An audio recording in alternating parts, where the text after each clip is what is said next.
Ask, and ye shall receive.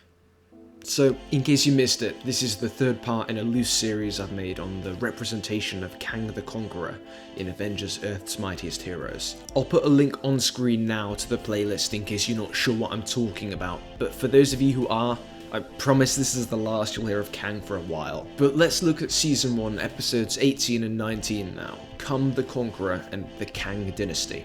And whereas we've seen how Kang is introduced and how he just curb stomps the Avengers, in these episodes we see the shoes sort of switch to the other foot, with the team fighting back and ultimately defeating the Conqueror.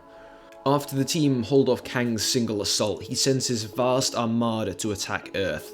And attacking Earth doesn't just mean attacking America like it tends to in Hollywood. We see brief shots of Kang's armada around the world, from the UK to Egypt to even Wakanda. And while we mainly just follow the team defending New York, this wider assault does have consequences for the narrative. It leads the team to split up, with Black Panther returning home to defend his kingdom. The heroes are overwhelmed, until Wasp has the idea to use Hank's Ultron prison guard robots as soldiers. I'll just say it again for the record. I'm not comfortable with this. The Ultrons have built-in weapon systems that Iron Man designed, but I've disabled everything except a simple stun blast. People's lives are at stake, Dr. Pym. What are you doing? I'm teaching Ultron the concept of violence.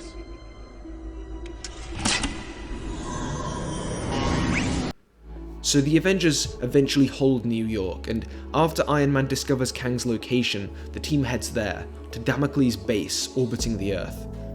By this point, although New York held, 3/4 of the planet has surrendered, so the only route to victory is to take the fight to Kang himself, while wearing some truly interstellar drip.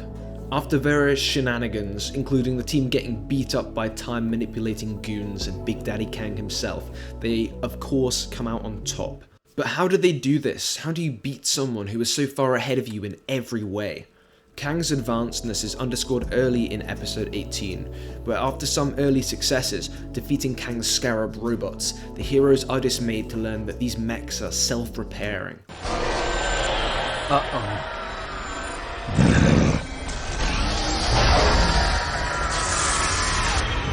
They're regenerating. They're self-repairing. This was all an act! The result of this is twofold. First, it means the Avengers have to figure out a new way to get rid of them, which they soon do after Tony and Hank figure out they must possess some sort of chronal anchor keeping them stuck in the time period. After figuring this out, it's simply a matter of destroying this part and bada bing bada boom. But I think there's a little more to it than that. This isn't the first piece of self-repairing technology that we see in Avengers Earth's Mightiest Heroes. Way back when the team first moves into Avengers Mansion, we're told that the training rooms are similarly self-repairing. It's self-repairing. Thanks for asking. And it's not like this is a common technology in this world either. I think that coming so soon after the story beat in the previous episode, where Tony is able to decode Kang's tech because it's based on old Stark tech, this self-repairing detail might be calling back to that moment. But if it is, what does that tell us? Well, it tells us that despite Kang having patched that particular vulnerability, which Stark previously exploited, Kang's military strength is fundamentally underpinned by the same weaknesses that we saw last episode. While Kang can react to the Avengers' individual actions and schemes, a leopard can't change his spots, and neither can Kang, seemingly. Well, what are these weaknesses then that we saw previously? Well, number one is his technology. While it's all crazy advanced, it is based on the same logical principles as the stuff Iron Man is familiar with. And two, the human side to Kang, which we've seen again and again, remains a factor in this larger conflict, even if it is somewhat hidden behind the armies and the spaceships.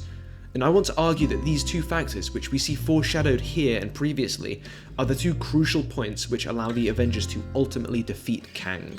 We're gonna move on now to episode 19. There's a lot of great action in Come the Conqueror, but in terms of moving the narrative forward, the rest of it is mostly uneventful, except for that Ultron scene, which I'll return to later. There's some great bits dotted around the episode, like Hawkeye demonstrating that his accuracy extends beyond archery and into space laser cannons, and the ingenious way the Wasp gets into Damocles' base. I could try my unibeam. Or we could pretend to be Girl Scouts. Everyone opens the door for Girl Scouts. You're not helping, Jan.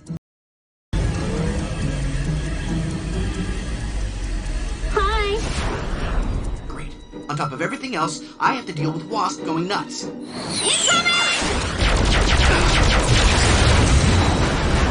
But when it comes to actually fighting Kang and his goons, the Avengers have a pretty tough time of it. Thor gets hospitalized by something I'll talk about in a minute, and Hank gets fully knocked out and is just on the floor for most of the big Kang confrontation, which is something which doesn't really happen to superheroes as much as it maybe should. So shields, arrows, even a Hulk, these can't win. There's two things that can help though, and the first is Iron Man. All through the Kang saga, Tony's mind rather than his suit has been the team's secret weapon. In the first episode it hacks the time chair and allows them to return. In the second it figures out that Kang's base is extraterrestrial. And now we learn that this whole time, Tony has been working to widen the small keyhole into the logic of Kang's system he had glimpsed previously. How did you? My tech may not be as advanced as yours, Kang, but I'm a quick study.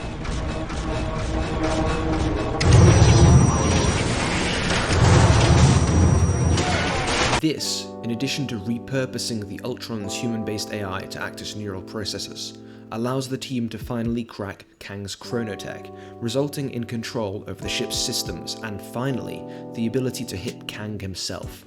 But this is only half the story. Remember, Kang isn't alone. Even with his tech compromised, he has a ship full of officers and soldiers, 3 of which have just given the Avengers a run for their money. The other weakness of Kang, as discussed previously, is his humanity, and while this is a weakness for Kang, it's the Avengers' greatest strength. This is shown first in a great moment where Thor is able to disable Damocles' base's space laser by sacrificing himself to deflect the beam from destroying New York. He survives, but barely, and Kang's ship is crippled because he never even considered that the Avengers' cosmic heavyweight would put his life on the line for other people. But this dynamic is shown best by the actions of the Wasp. You see, when attempting to infiltrate Damocles, she stumbles across the stasis pod of Princess Ravonna, Kang's love, who has been wounded by the destruction of her timeline. It seems she's the main reason behind Kang's crusade, but now Wasp knows this, and as the warm, beating heart of the Avengers, she now sees through the Conqueror and his forces in a way that even Iron Man can't. Towards the end of the episode, the Avengers seem to have gained the upper hand, but Kang isn't giving up. And then we see his officers arrive on the scene with Wasp in tow, but she isn't their captive. While the boys have been beating each other up, she's negotiated with the ship's crew after learning about Ravonna's fate. See, while Kang had hidden Ravonna away, and by extension his humanity, seen it as a weakness to be guarded, it's the way the Avengers embrace theirs that, together with Iron Man's ingenuity, saves the day, as seen by Thor's sacrifice and the Wasp's compassion. So the Avengers beat Kang by exploiting these weaknesses, which have been present since the start. For a man who purports to be the master of time, he's curiously unable to change. But speaking of change, this takes us to the final reason this Kang arc is so compelling to me, and how it speaks to the show's strengths. I've talked previously about the way everything in this show ties together, and each new threat or plot development occurs organically as a result of previous actions. We see so much of that over the course of these episodes. The most obvious is Ultron. Despite Hank's reservations, the Avengers teach Ultron the concept of violence and enlist the robot in their war. It's no secret what this leads to. This episode itself is pretty heavy with the ominous foreshadowing, what with Ultron's eyes going from blue to red after this change. After being corrupted in this way, the Ultron we know and fear is born, as a direct result of a key choice made by the Avengers in this story. And this also changes Hank. The ongoing development of his character from a reluctant superhero to a pacifist scientist slowly going mad with guilt from Ultron is progressed in a tragic fashion here, with Hank aware of the moral problems with reprogramming Ultron but doing it anyway. This particular plotline carries on being impactful well into Season 2, with episodes like To Steal an Ant-Man and Yellow Jacket.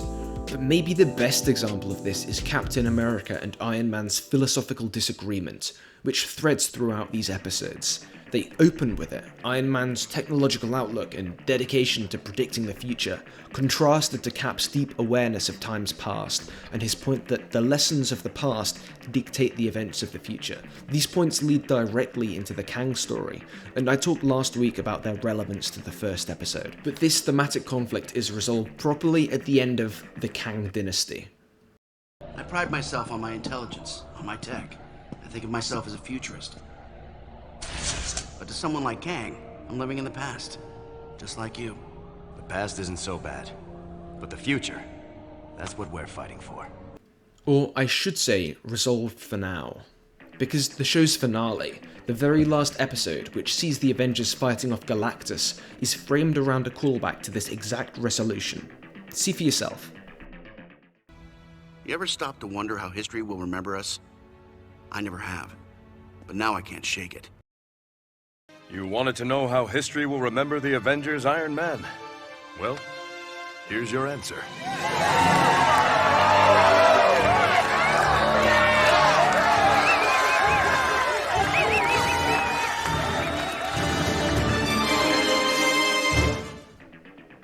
So, after effects of these Kang episodes matter to the future, not only narratively but also thematically. Unlike Kang, the team and the show changes as a result of this story, but I feel I've probably missed an example or two of details from these episodes which go on to become more important, so if you remember any I didn't, chuck them in the comments below. And there's so much more interesting stuff here that I haven't talked about, like the Egyptian theming of Kang's arsenal and how that ties into his comic book counterpart's time as Rama-tut. I love details like this that fill out the world building of the show by referencing other comic book backstories, but do so in quick moments like these that don't drag down the pacing.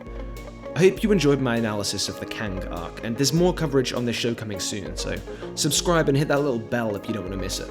But thanks for watching this one, and I'll see you a little further down the time stream.